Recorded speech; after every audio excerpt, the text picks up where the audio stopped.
Welcome you all to today's Brahmagupta Colloquium. It's pleasure to introduce our today's guest, Professor Dieter Suter. He is a distinguished experimental physicist, internationally recognized for his pioneering contributions to the magnetic resonance and spin-based quantum technologies. He received his diploma in chemistry in 1979 and PhD in natural sciences in 1985 from ETH Zurich. Followed by postdoctoral research at Lawrence Berkeley Laboratory and University of California, Berkeley, as well as ETH Zurich. He completed his habilitation in experimental physics at ETH Zurich in 1993. From 1995 to 2023, Professor Suter served as a full professor of physics at TU Dortmund, where he also held leadership roles including Dean of Physics Department. He has authored numerous highly cited publications in leading journals, and his research has had profound impact on nuclear magnetic resonance, electron spin resonance, laser assisted magnetic resonance, and protection of quantum coherence using dynamical decoupling techniques. He has also been a key contributor to the development of quantum sensing and solid state quantum information processing. Professor Suter has played an active role in shaping the international magnetic resonance community through service on editorial boards and scientific communities. And he was honored as an ISMAR fellow in 2018 in recognition of his notable achievements in the field. Following his retirement from TU Dortmund, he continues his scientific engagement as a master chair professor at the University of Science and Technology, China, USTC, and through visiting and adjunct positions worldwide. Thank you. Well, thank you for the nice introduction, for inviting me here. It's not my first visit to Chennai. I've been here several times and I always enjoyed it quite a lot. So I would like to start with sort of non-scientific introduction. Who knows what Dortmund is or where Dortmund is? So this is Western Europe, Germany, and Dortmund is sort of in the middle of Germany. And it has a university. This is an aerial view of the campus, the south campus and the north campus. And the university is actually younger than this university. It has now about 35,000 students. So does anybody know anything about Dortmund? I thought so. So that's the most popular part of Dortmund, I guess, and it's usually the black and yellow shirts, and most of the time the team is on second place. This is the current one. So, who knows about Hefei, or the University of Science and Technology of China? As you heard, this is where I spend most of my time now and where I will go back tomorrow. So it's almost the same age as this university, originally established in Beijing and then moved to Hefei. This is the center of Hefei, which is a small Chinese city, about 8 million people, located here. This is Beijing and this is Shanghai. So that's what, when I first went to Hefei about 20 years ago, they told me it's a small Chinese city. It only has 5 million people. In the meantime, they are up to 8. Okay. And I would like, well, you've already heard that I started out my scientific career in magnetic resonance. This is an NMR lab. Then I started to do laser spectroscopy. And the combination of the two led me to quantum information. And the last addition to my portfolio was medical physics, which sounds perhaps a bit remote from quantum information, but it actually turns out a number of quantum information concepts can be applied quite usefully to medical physics. So that was the general introduction. I would now go to the actual topic of information and computing. And I was told this should be a relatively broad lecture because it's a broad audience. So I start with some very fundamental thing, numbers. Humans started to use numbers probably about 40,000 years ago. It's hard to tell, of course, because we don't have any written records from that time, but there were some artifacts which were found, mostly in Mesopotamia, where apparently people started to use these counting systems the earliest. And then there are some written records which started about 5,000 years ago. This is the script which was used at that time, and it contained its own symbols for numbers. And it was used relatively extensively in Mesopotamia and in Egypt, where people really relied on mathematics, not just counting, but actual mathematics for a number of things. Taxation. If you don't know how much people have, you can't tax them. On commerce and trade, of course, when you exchange things, but also astronomy and calendars. So for instance, in Egypt, people relied on the flooding of the Nile to have to cultivate their fields, and so they had to calculate when the next flood was to be expected. A more abstract approach to mathematics came in Greece, maybe 500 BC, by people like Pythagoras and Euclid. Those names are certainly familiar. And then, again, a few hundred years later, came the first collection of algorithms, so recipes for doing calculations. This was a scientist or philosopher. Maybe you would call him a scientist today. At that time, he was more like a philosopher who was born in Central Asia, in Uzbekistan, moved then to the capital of Persia, or today in Persia, and he wrote down a number of recipes. I guess we don't know which of them he invented himself. And at the same time, people developed computational artifacts. So machines, sort of, which allowed them, for instance, to predict or calculate the motion of planets. And some of these analog computers I used, for instance, as a student. When I went to school, we didn't have electronic computers, of course. So this is how we used to calculate. I'm not sure if any of you ever has used the slide rule, but it's very useful, actually.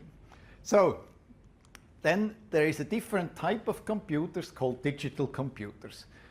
They are also quite old, some of them. This is more than 2,000 years old. These are some younger ones, and they were all operated by hand. And the first revolution came when people started to build them with motors. So you didn't have to move these beads around by hand, but you could do it by a motor. That didn't mean that it was faster, but the main point was you could program it. You could give it a certain task, and it could do that, complete that task on itself. That was a big advancement. And for a certain time, computers were actually not machines, but they were humans. So they were almost exclusively women. And you see here how they did parallel processing. Somebody breaks up the computational task into many small tasks. Each of these people gets part of it and has to execute it with the help of a small machine. So this is, by the way, a very interesting movie. If you want to know more about that, I highly recommend this movie. It was about how these people contribute or made the moon landings possible. Because at that time, they didn't have electronic computers available which were powerful enough. Anyway, these were all mechanical still at that time, but of course, instead of moving mechanical parts around, which are heavy and bulky and expensive and slow, it's easier to move electrons around. And this is what they started to do during the Second World War. At that time, a computer took up a whole room, and some computers still take up whole rooms, even bigger ones, so-called supercomputers. Again, this is parallel processing, of course. There are thousands of processors which do essentially the same task. Now, a separate development was the so-called mini-computers. Mini-computer because it doesn't take up a whole room. just a few cabinets. But these were top-of-the-line computers roughly during my PhD time. And this development, of course, continued. Today, every phone, every smartwatch, every washing machine has more computational power built into it than these mini computers some 50 years ago. And of course, this was made possible because industry learned how to put more transistors on a chip. So they compressed the size, and that allowed them to put, instead of a few hundred transistors on a chip, billions, hundreds of billions of transistors. And this is Moore's law, which said that the number of transistors on a chip or on a certain area doubles roughly every 2 years. And that means the size of the transistor decreases, and you see the first one had the size of a few millimeters. This is the first transistor which was developed at Bell Labs, and today we are somewhere in the nanometer range. I mean, they introduced last year the so-called 2 nanometer node, which doesn't mean that the transistor is 2 nanometer in size. But anyway, this linear scale decreased by about 6 orders of magnitude. So the areal scale decreased by 12 orders of magnitude, which is pretty impressive. And this is an image of a current microprocessor, the M1 Pro, which has, I think, this has about 100 billion transistors, or the M3 Ultra has about 200 billion transistors. Of course, you cannot see the transistors on this scale. So they got smaller. Again, you've already seen that. This is the semiconductor industry roadmap, which predicts how big the transistors will be in the next years or decades. The question is, how far can you continue? There is certainly some limitation. It will be very hard to make a transistor which is smaller than 1 atom. But the moment this is working, again, I said the so-called 2 nanometer node does not mean a transistor is 2 nanometer in size, but it's somewhere between 20 and 50 nanometer, depending on how you count.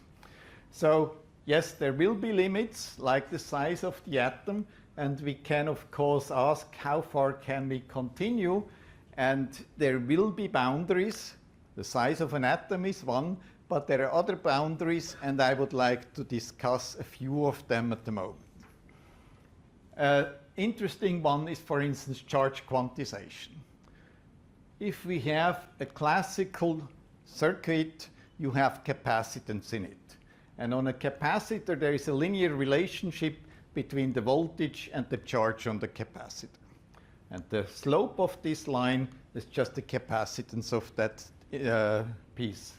Now, if you make the capacitor small, eventually you will see steps. There is no longer a linear relationship, but it's like a staircase. And of course, most of you are aware that the step size is a single charge, a unit of electric charge. Because in this point, you move electrons onto that capacitor individually. So quantization is something which will appear if you make circuits small enough. You cannot circumvent that, but still the question is that relevant? Will that be a problem? And one person said, it's not a problem. That was Schrödinger, who in 1952 said, we never do experiments on single particles, which was true at that case, but it's always dangerous to say never, particularly in physics. So sometimes that changes, and one change happened here, for instance, when people when people developed the scanning tunneling microscope. This is a scanning tunneling microscope image, and what you see is a row of molecules. Each peak is one molecule, C60. And what you can do here, you can also use the STM to move these molecules. So you move this molecule over by one spot. And you can continue doing that. So what you do here, you count. So what we have now is a molecular size version of the abacus, which I showed you before. So yes, you can obviously make pretty small computers. Now, I'm not suggesting that we will start to move mechanical parts around again, but you can do the same with electrons. This is a single, well, it has the characteristics of a transistor. It's a single molecule between two gold electrodes. It shows transistor characteristics, and that means you can use it as a switch, as a molecule-sized switch. You can go even smaller. What's smaller than a molecule? Well, that's an atom, right? So this was an atom-sized switch. Well, the total switch is much bigger than an atom. It has here two fibers, but what it does, it uses a single atom to switch light from one fiber to another. So you send light in through this fiber, you have placed an atom between the two, and what you find is that the light is switched over to the other fiber. So the atom switches the light from one fiber to the other. Overall, we have a number of limits. Size is obviously one. There are others, and from my perspective, a particularly interesting one is energy dissipation. So look again, similar to Moore's law, the energy dissipation in electronic devices has dropped over the years by several orders of magnitude. And if you compare here, for instance, between 1940 and today, you will find that roughly 18 orders of magnitude reduction in energy dissipation. So this is the energy that you need to change the state of a single switch. So process one bit of information. And what does that mean? 18 orders of magnitude is not very easy to grasp what that means. So I give here one help to do that. Let's assume today we would build a personal computer with the energy efficiency of 1940. Say a personal computer order of magnitude uses 100 watts. If you have an energy efficiency which 18 orders of magnitude lower, it means instead of 100 watts, you need about 10 to the 20 watts or 10 to the 11 gigawatts. Does anybody know what the energy consumption in India is? Maybe let's assume a terawatt or so. So you will need many times the energy consumption of India to power a single PC. Actually, what you will need, you need about 10 to the 11 nuclear power stations to power a single PC. And if you build 10 to 11 nuclear power stations, you have to cover the surface of the Earth with a distance of 25 meters. Not much room left to live. So I don't think we want that kind of energy efficiency today, right?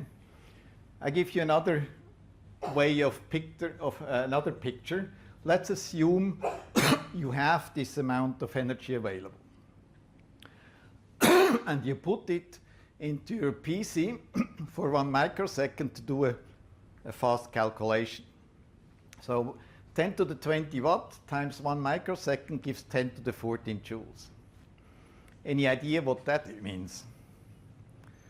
Well, 10 to the 14 joules we can convert into different type of unit. That's about 20 kilotons of TNT. So that's how your PC would look like after 1 microsecond. Not recommended for trial at home.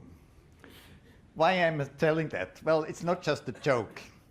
I'm trying to prove that if we want to get more powerful computers, we have to keep increasing the energy efficiency.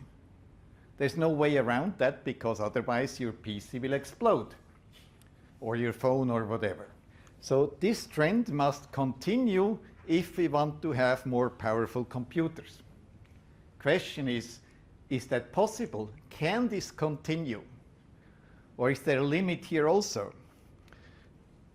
This is some later data. The earlier data stopped before. This goes to 2015, and the projection ends here at 2035 at 1 unit, and that's in units of K Boltzmann times the temperature.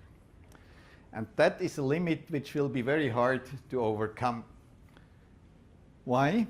Well, first of all, K Boltzmann times T is the average energy per degree of freedom of atoms, molecules, or electrons. So we know that very well from Brownian motion. If you have particles in liquid, for instance, they seem to move randomly. That's nice because you can see it. But the same amount of energy is the thermal energy of an electron in a wire. And if that energy is sufficient to trigger a switch, then your computer will behave very randomly. I mean, it will not wait for input, it will just switch randomly by itself. So that is one problem, because the switches in these devices will become unstable. There's a second problem. All of our computers are based on Boolean logic. As long as you use Boolean logic, you have to dissipate at least K Boltzmann times T in terms of energy, just for every elementary computation. So for Boolean logic, this is a hard limit. The good news is, if you use a quantum computer, and I will come to that later, this limit is not applicable. You can, with quantum computers, you can go below that. That's one motivation to develop that scheme. Anyway, there is some evidence actually that this is starting to play a role. We're still a few, at least one order of magnitude away from that, but it has started to show up. If you look at the development of microprocessors, there was also a kind of Moore's law that the clock speed of these processors would roughly double every 2 years. That continued for many decades until about 2004. It culminated in the Pentium 4, which could do about 4 gigahertz, and then it became constant. Today's microprocessors all have something between 2 and 4 gigahertz. And that's not a technical limit in the sense that you cannot switch it faster. You can build switches which switch at 100 gigahertz, but they would just get too hot. So there's no point in building them, they would burn out. And that has changed the whole architecture of microprocessors and the design principles. So I've already discussed the size, now I've discussed energy dissipation. They all impose limits on how we can continue to improve computers. There are other speed issues like the speed of light and so on. So, I mean, you can of course also ask, do we really need ever more transistors? But that I don't want to go into detail here. It would depend on the problem. But what I would like to focus on is actually that there are possible alternatives, and of course I'm mostly thinking of quantum information processing here.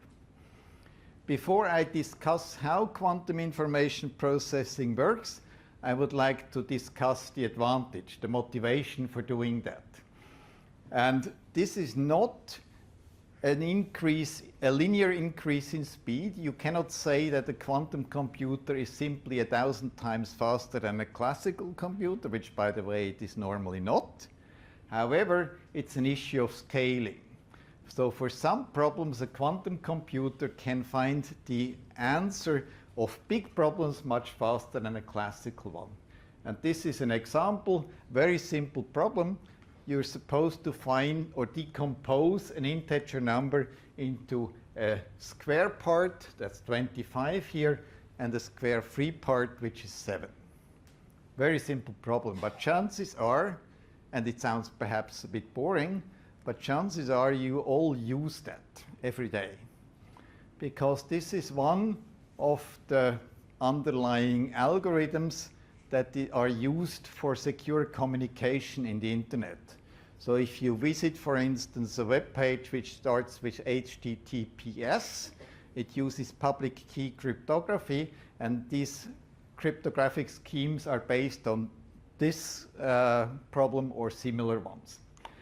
And the point is that to decompose a number with many digits, the best known classical algorithm scales roughly like this. So if you have many digits, it takes a long time. Now, there are these quantum algorithms which I assume here for a small number of digits have the same speed, but they become much faster if the number of digits increases. So they're less sensitive to the number of digits. And that's why they are called efficient. The efficient means the scaling is at most polynomial, and here the classical is known as inefficient. How important is that? I mean, we know we can run things faster if we take a faster computer, say a supercomputer instead of a PC. So, for instance, also the speed of a computer has increased by, let's say, a factor of 1,000 over the last few decades. So how much does that change? Here I increased the clock speed of the classical computer by 3 orders of magnitude. Doesn't make a huge difference, right? Let's assume we have a much better supercomputer, which is 20 orders of magnitude faster than the best available computer today. So yes, it would change things for a small input, but for a large input, there's still a significant back gap where the quantum computers perform better. And that is quite significant. Let's assume, I put now an absolute scale here. The quantum algorithm here takes 1 second to solve the problem. Then the classical computer needs roughly 15 billion years. So obviously, there are some problems where a quantum computer is much more efficient than a classical one. So what does it actually mean, a quantum computer? For the non-physicists, the quantum mechanics was developed around in the early 20th century by people like Max Planck and Albert Einstein. They started some initial theories of quantum mechanics. And then came, for instance, in 1925, Heisenberg, and this event was now celebrated the whole of last year, actually still going on, the International Year of Quantum Science and Technology, which was called by UNESCO. Now, this, the quantum mechanics, or this quantum revolution, which we today call the first quantum revolution, was also important for other fields of physics like condensed matter physics. Before we had quantum mechanics, it was not possible to understand what the difference is between an insulator like sodium chloride or table salt, a metal like copper, and a semiconductor like silicon. These materials are very similar on the atomic scale, but the conductivity for electrons is about 30 orders of magnitude, scales about 30 orders of magnitude. Although they contain the same number of electrons, but the conductivity is orders of magnitude difference. And that could only be understood with the help of quantum mechanics. So this was the foundation of solid-state physics as we know it today. And this allowed then also to design computers, because we could understand how a semiconductor works and how you can modify it. Now, that means to build a computer, you have to have a theory of the underlying physics, and which is based on quantum mechanics. However, once you do the quantum mechanics for this, you can derive quantities like conductivity, electronic mobility, and so on, and you tabulate these numbers and you give them to an engineer, and the engineer can build the computer without knowing quantum mechanics. And that's why we call today's computers classical. Classical in the sense that you don't have to know quantum mechanics once you know the material properties. Now, another step started around 1980 or 1982, when some people thought, what if we use quantum mechanics like the Schrödinger equation, so that's the wave equation on which quantum mechanics is based, to directly process information. Feynman was one of them. He suggested that might be a possibility. Benioff was the first one to show that on the basis of quantum mechanics you can build universal computers. So a universal computer is a device which can solve any computable problem. Now, he didn't show that these computers would be more powerful than classical ones. But that was proved by these three people 11 years later, and that initiated the actual revolution. This was a non-constructive proof, so they did not give an algorithm, but this algorithm came the year afterwards. In particular, an important one was the quantum Fourier transform. The quantum Fourier transform is exponentially faster than the fast Fourier transform of classical physics or classical computation. So that initiated a lot of work, and the first experimental demonstrations came in 1997 on the basis of nuclear magnetic resonance. And this is a newspaper article I found in 1999, so this was in the early days of quantum computers. It says here quantum computers could be 1 billion times faster than the Pentium 3. That's nonsense. As I showed you, it's the scaling which matters, and usually for small problems the quantum computers are much slower. But it continues, it's fun to read, that's why I copied out this part which you cannot read. It said this computer wouldn't operate on anything so mundane as physical laws. Oops. What will it use instead? Quantum mechanics. So quantum mechanics isn't physics, it's more like magic or wizardry or something like that.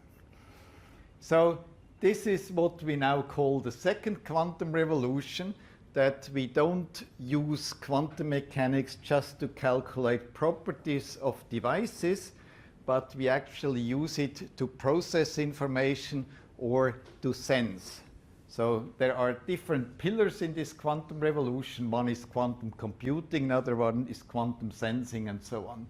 And this caused then a lot of initiatives, like here the European Quantum Technology flagship. And today I learned a lot about the corresponding initiative in India, which several people here help advance this university. So let me go a little bit into the details of quantum information processing. Quantum computers are basically also digital computers. That means we represent information in the form of numbers. Every type of information, be it images or text like hello, you encode that using ASCII characters, and then you convert these octal numbers into binary numbers. So the basic units, of course, are zeros and ones, also called a bit. A bit can have two logical values, 0 and 1, and you have, of course, to represent them somehow. I mean, in computer science, you don't need a representation. You have just zeros and ones, abstract quantities. However, if you want to build a computer, you somehow need to represent them. And typically, this can be a voltage, it can be a current in a transistor, or it can be the magnetization on a hard disk. It's your choice. You need distinguishable properties of some physical entity. And then, when you have these bits, you have to process it. And classical computers use Boolean logic, which consists, for instance, of the NOT gate, which just inverts the bit value. Or you can use the OR gate or the AND gate. So AND, NOT, and OR are the basic gate operations in Boolean logic. Now the AND gate has two input bits, and it has one output bit which is 1 if both input bits are 1 and 0 otherwise. And that is one of the problems that we have in classical computers. Seems pretty innocuous, right? But the point is, this is not a reversible operation. If I give you the output value 0, you cannot tell me what the input value was. That means here we lose information. If we lose information, we generate entropy, and generating entropy means you generate heat. So that's where this K Boltzmann times T limit comes from, which I mentioned in the introduction. So as long as you use Boolean logic, you cannot dissipate less than K Boltzmann times T. That's for classical computers. Now let's go to quantum computers. As I said, in classical you use, for instance, the voltage.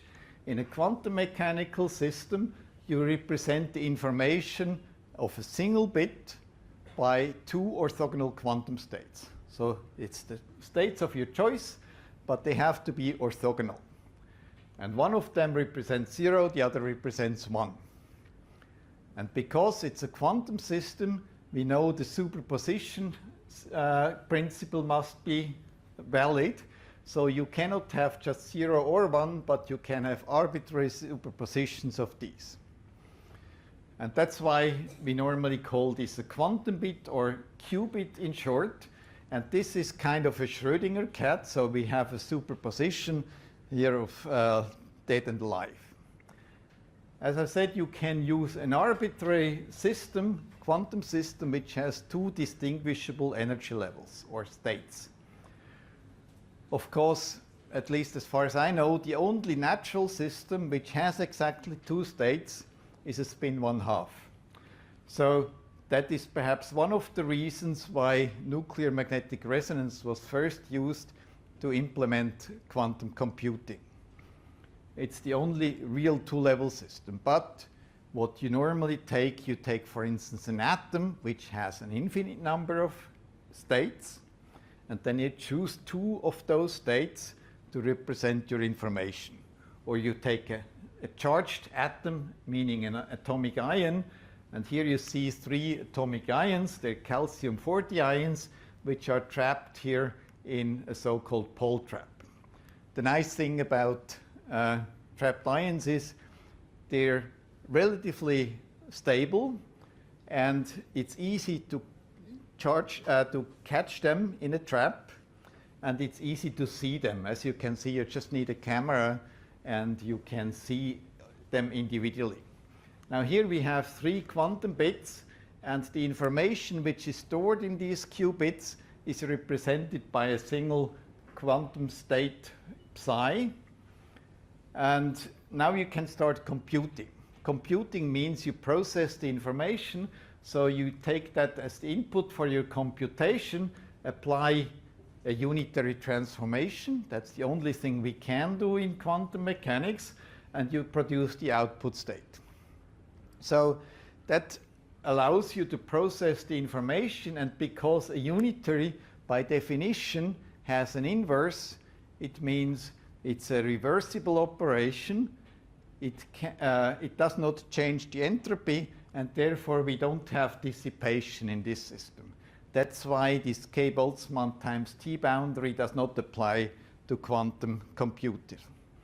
Now, if you want to generate this logical operation, you have to apply control fields. Typically, these are electromagnetic fields, either AC magnetic fields or lasers or something like that. So these control fields generate the Hamiltonian. You apply it for a time t, and that you get the transformation. So maybe let me briefly add one thing. Operations. As I said, you cannot use Boolean logic. And Boolean logic contains irreversible operations. Here we only have reversible operations. And that means you have to develop different type of logic The NOT gate is fine. The NOT gate inverts the state, so you can have that in quantum mechanics also. For instance, if in the case of a spin, it's just a 180-degree pulse, you flip it around. In the case of 2-qubit gates, you must preserve the number of bits. So the most common 2-qubit gate is a bit asymmetric. It has not two equivalent input bits, but one is called the control qubit and the other is called the target qubit. The control qubit doesn't change at all, but the target qubit is inverted if the control qubit is 1. So here it's 1, that means the target bit is flipped. Here, where the control qubit is 0, the target bit remains. So this gate, together with so-called single qubit rotations, so you rotate your spin or pseudospin, give you universal control. With these two types of gate operations, you can do any computable algorithm. And then you build your computer based on some architecture. The most popular one is the so-called network model, which is very similar to a classical computer. So what you start with is a so-called quantum register, which should be an array of quantum bits, as many as possible. Today we have about 100, and in the future people would like to have maybe 1 million or so. And then when you have these quantum bits, you have to initialize them. So you first have to write your input state into that quantum register. Typically that means you initialize them to 0, and then you process the information. So the algorithm tells you what sequence of gate operations you have to apply, and as I said, they consist of Hamiltonian, which are applied for a certain duration, and eventually the algorithm will terminate and you get the final quantum state. Now there's a last step required. What you want is not the quantum state, but you want a classical information, 0 or 1 or 17 or 42.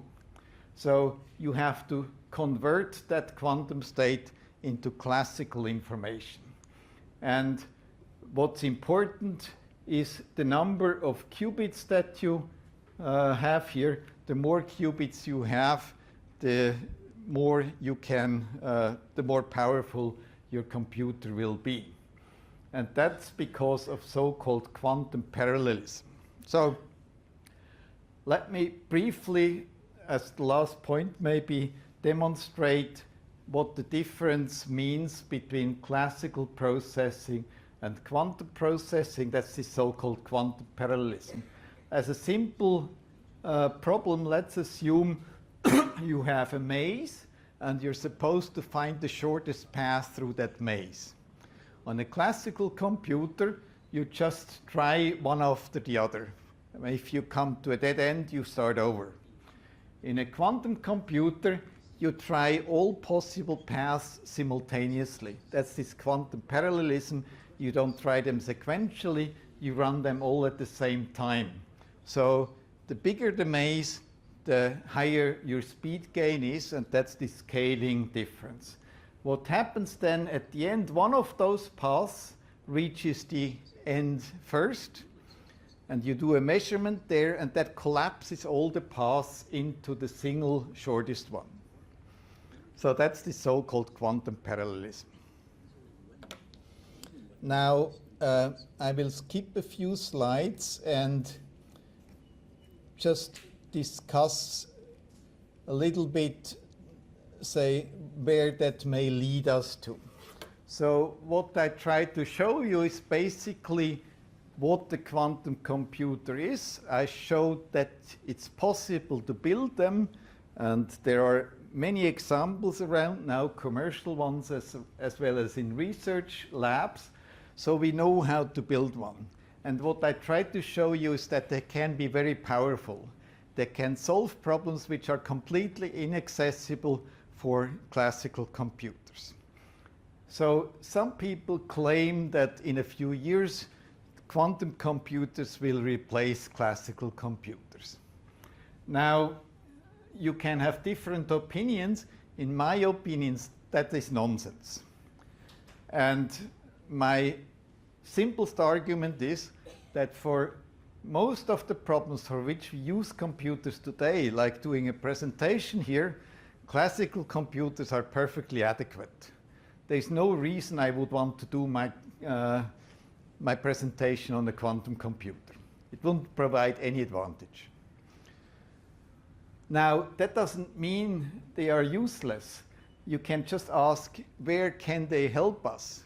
And there, I think there are endless possibilities. And I would like to start with one example, so-called quantum simulations. Many of you have tried to simulate quantum systems on a classical computer. And you probably agree, those of you who have tried that probably agree that this is a difficult problem. That's a problem which Feynman discussed.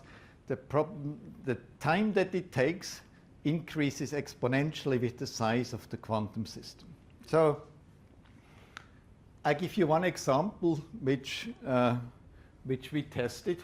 That's the problem of localization. What means localization? If you, for those of you who have had quantum mechanics, you know that the ground state, say, of an electron in free space is smeared out over the whole universe. But most of the objects that we use today are pretty well localized. For instance, I couldn't grab this bottle of water otherwise, right? Now, something must fix the position of a particle. That's the problem of localization. And there is, for instance, a theory that if there is some disorder, that will cause localization. And but this is difficult to calculate on a classical computer. This is a result of a so-called quantum simulation. So we take a quantum system and choose that as a representation of another quantum system. What we have here, we start with a state which is very well localized. We let it evolve for a certain time, and at every step it grows. So it reaches a delocalized state. Now, if you change the setting by introducing a perturbation, some kind of disorder, that will change the dynamics. And you see here, it stops growing eventually. It reaches a constant size.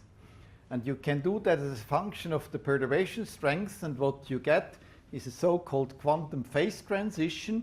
It separates a delocalized phase, where there is no limit on the size, from a localized phase with a so-called critical transition between them. So this was an application of quantum simulation. This required a quantum register with about 7,000 qubits. And the difference between a quantum simulator and a quantum computer is that this is a special purpose computer. It's designed to solve one specific problem, this localization problem, while a general purpose quantum computer can solve any solvable problem.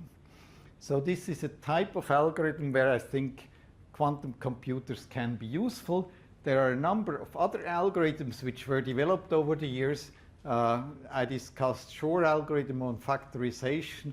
The Grover search for quantum is pretty famous. This is a problem which was easy to understand but pretty useless in practice.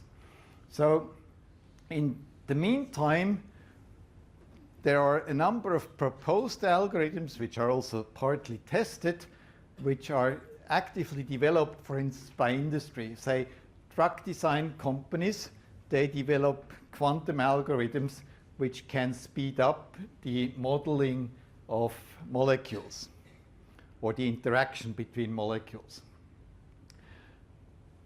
Now, these are all very useful applications, but they have a very limited range of applications. So if you're not a drug company, you're probably not interested in that. What is typically needed to produce a breakthrough for a new technology is a so-called killer application. Killer applications are programs which are so useful that everybody wants to get access to it. Typical examples were some computer games, say 40, 50 years ago, for which specific consoles were designed, and people liked these games so much they all bought the same console. Now, what would be such a possible killer application today? I mean, you probably all of you use mostly graphics and the internet is full of graphics. Most of the communication, most of the internet traffic are graphics. So if we have something which helps processing graphics, that might be a possible killer application. How can we do that with quantum computing? So this is a simple graphic which you all recognize, and processing it is a compute-intensive task. That's why GPUs, graphic processing units, are today much more powerful than CPUs. So yes, if you can improve that, that might be very useful. So how is that done? Say from a mathematical point of view, a graphic is a matrix. And you process graphics essentially by matrix multiplication. This is such a graphic transformation, so-called Hart transform, which is related to the Fourier transform. Typically, such a transformation includes 3 steps. You have to encode the picture. You have to process it. That means you multiply matrices, and then you decode it. So if you want to process, say, a 16 megapixel image, you need 16 million bits if it's a black and white image, and you put them in a matrix F, and the processing in the general case means you have a matrix P, for which you multiply it from the left, and the matrix Q, which you multiply from the right. And so 16 million bits means you have, well, a few billion operations to do on that. That's on a classical computer. Now, on a quantum computer, you can encode the pixel values not in quantum bits, but in the amplitudes of a quantum state. And if you do that, you don't need 16 million qubits, you need 24 qubits. Why? Well, because 2 to the 24, that's the number of basis states in a 16 qubit system, give you 16 million amplitudes. And that, of course, also it reduces storage space and it reduces the computational cost. And that actually gets even better. Let's assume your graphic task is to find the border between the black and the white area. How you do that on a classical computer, you compare neighboring pixels. If they are different, then you know you have a border. So to find the border in a 16 megapixel image, you need roughly 16 million operations, comparison operations. Let's do it on a quantum computer. You need 1 operation on 1 qubit if you have properly encoded the image. So that's a pretty good improvement, right? So let's come back to the question, can they be useful? Well, I just showed you one example where quantum computing can be useful, apart from the quantum simulation. And I would have another reason for saying yes, because initially I showed you that if we continue the evolution or the development of more powerful semiconductor systems, then we will reach a region where quantum effects play a role, like tunneling effect and so on. And we can get reversible computation if we use quantum. So there are a number of reasons why quantum effects can be useful, not only for quantum computing, but also for classical computing. And finally, the last argument comes from Krömer's lemma. What's that? Krömer was a semiconductor physicist who told his boss that he would like, I think he was at Bell Lab, he told his boss he would like to develop semiconductor heterostructures. For those of you who don't know, well, his boss apparently didn't know either, because he told him, you shouldn't do that, that's useless. Now, semiconductor heterostructure means basically you put two different types of semiconductor on top of each other. That's certainly interesting for a condensed matter physicist, but it also turned out that it was extremely useful for practical applications. Yeah, so, and Krömer got the Nobel Prize for that, for something that we was not supposed to do. Why is that useful? Well, it's the basis of optoelectronics. So semiconductor heterostructures are essential if you want to build semiconductor lasers, laser diodes, optical diodes, light-emitting diodes, whatever. You need these semiconductor heterostructures, and obviously there's a multi-billion dollar industry now based on that. Okay, I think I have used up my time. It was a pleasure being here. Thank you for your attention. So we are open for questions. Just said there is no fundamental limit, and that's true as long as you have an ideal quantum computer. Now, the sad story is an ideal quantum computer doesn't exist, and it will never exist. And there's a simple reason for that. Ideal quantum bit is completely isolated from the rest of the universe. And that's completely useless, because then you cannot write any information into it, you cannot control its evolution, and you cannot read out the result. So you always must have a connection to the rest of the universe. And that's where the noise comes in, or partly of the reason. And if you have noise, it means you need quantum error correction, and the quantum error correction requires or leads to dissipation. But the better your fidelity, so the better the quality of the individual gate operations, the lower is the fundamental dissipation.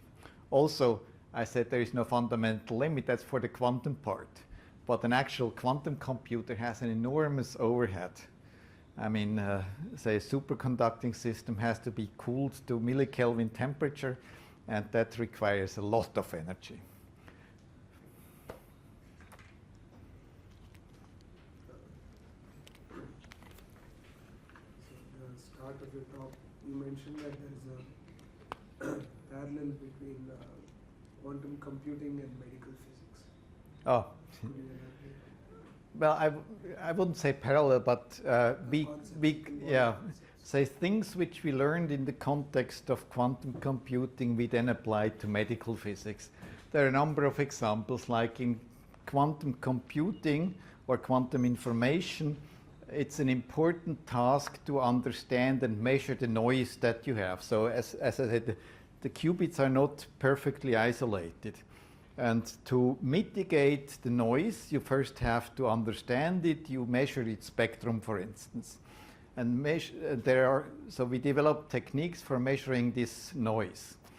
And then we applied them to medical systems. There you can, so MRI, magnetic resonance imaging, and there the noise is actually extremely useful, because say if you take an image of a body, you basically measure the density of hydrogen, which is almost uniform in the body. So that gives you very little contrast. But depending on the environment, the spins of the protons will feel different noise. So if you can convert that noise into information, then you get much better contrast. That's one application. There are more if you want. I just had one curious question. So, can the supercomputer can be used to compute the next largest pi number, the current 100 qubit one? Sorry?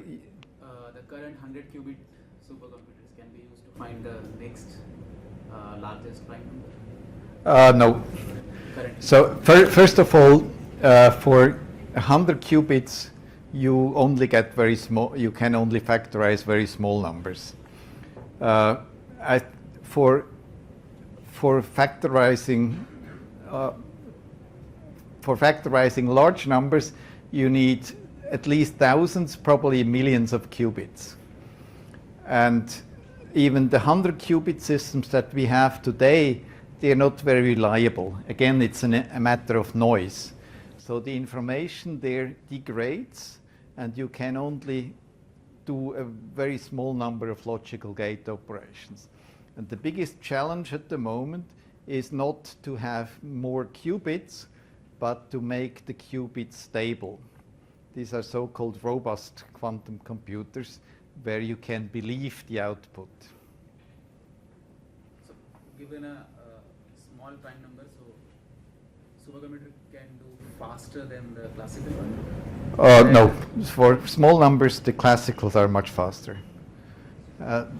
People have factorized, prime numbers. You're talking about factorization or finding prime numbers? That I don't actually know what the best algorithms is. But, well, you can actually, I mean, you can, yeah.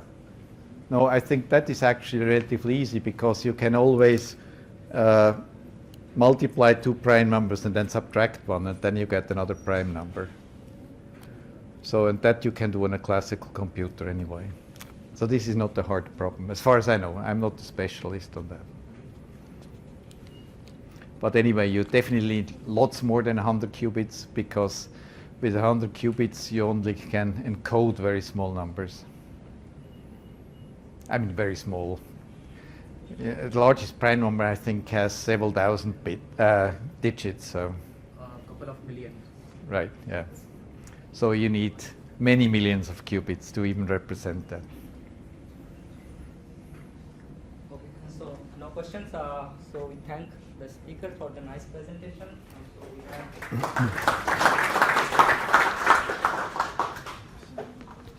Oh, thank you. Should I open it or open it? Okay. Mm-hmm.